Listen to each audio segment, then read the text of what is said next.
So, have you ever felt uncomfortable just trying to be yourself?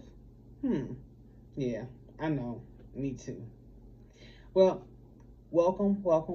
Happy Tuesday, everyone. My name is Lisa. If you are new here, hello and welcome. I'm so glad to have you. If you're already family and you already know what's up, hey fam. So nice to see you back. All right, so let's jump right in. So, a few days ago, I watched one of my favorite fitness trainers videos. And he was kind of giving some advice about different moves to do in the gym for women and things of that nature. And he mentioned that you can take like a pair of dumbbells, you can go to your own corner, and you can do this and do that, right?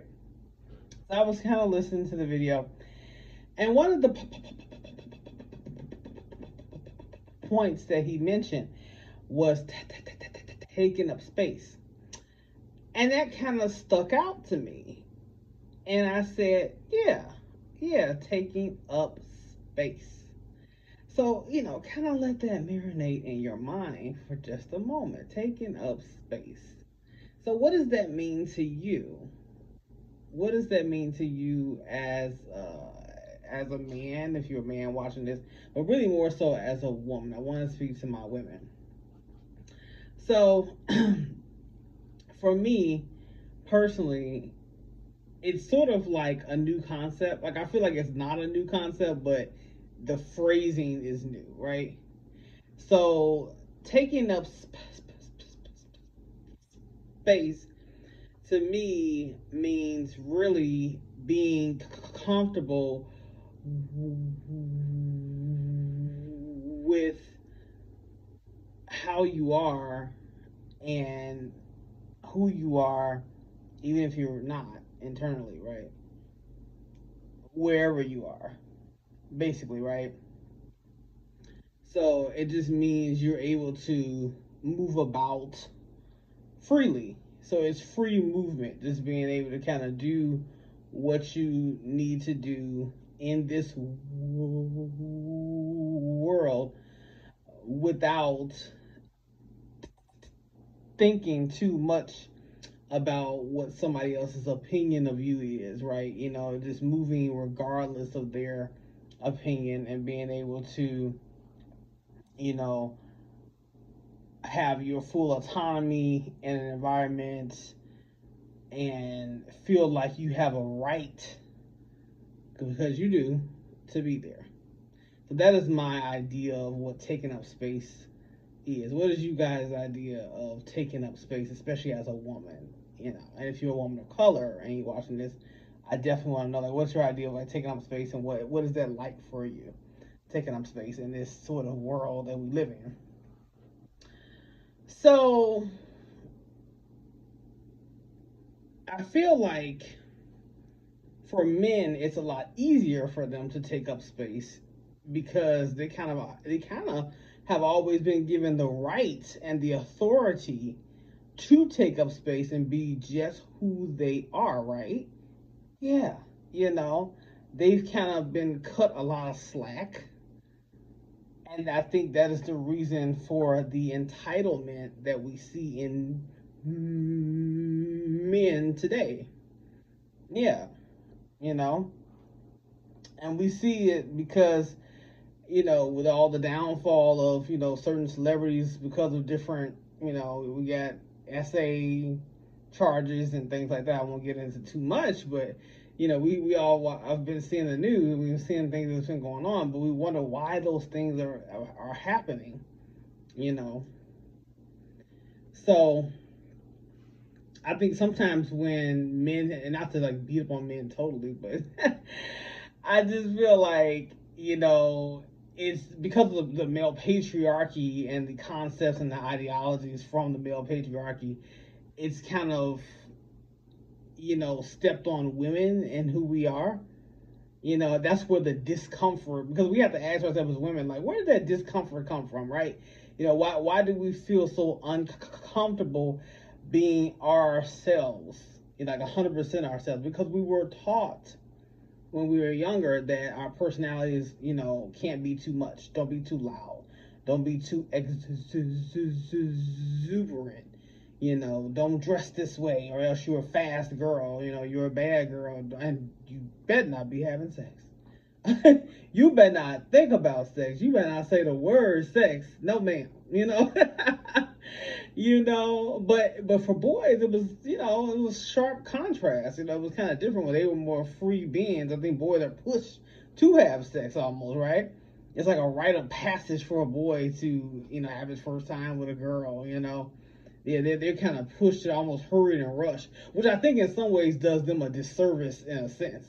Because I think sometimes they're not even ready for that, but they're kind of told and pushed by maybe family members or friends or both, to get out there. And he used to have this terminology called like sowing your wild oats and old stuff, old people say. But yeah, really just pushing a boy to be a man too soon, you know. Whereas you're telling a girl that, she's some kind of slut or whore, just for just being a sexual being. But God made us all that way. We are all sexual beings. You know, it's just, I mean, it's like she's wrong for just existing, right? Just for being herself. You know, so I think you can't just tell children, or tell young women not to have sex, to be virgins, to be chaste, or whatever. You have to give them safety options so that she knows that her body is hers, and she knows how to protect herself. She knows what to do if something bad happens that she doesn't want to happen. She knows how to prevent a pregnancy if she does not want to be pregnant at that time in her life. She knows how to prevent STDs. She knows, how to think, in a certain situation, right? You know, it's more empowering that way for her, you know.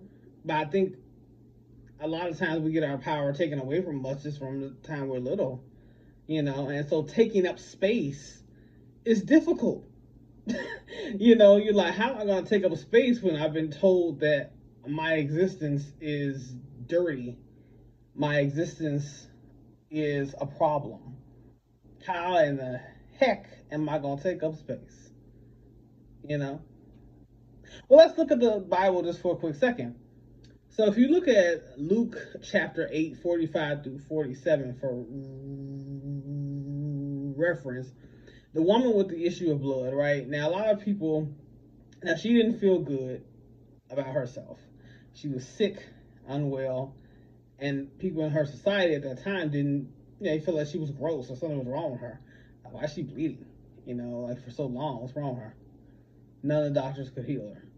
But she felt like if she could make it to Jesus and touch the hem of his garment, she felt like, look, I don't have to talk to him. I don't have to do anything like that. I don't have to take a selfie with him. I don't have to do anything like that. I just need to touch the hem of his garment, and I know I'll be made well. That's it. And I'm going to get out of here. She wasn't trying to be seen or anything like that. But I just need to make my way. And when she touched him in his garment, God said, who touched me? Jesus knew. He knew, he felt her touch. And he blessed her. He blessed her after that. He acknowledged her. But she wasn't trying to be acknowledged.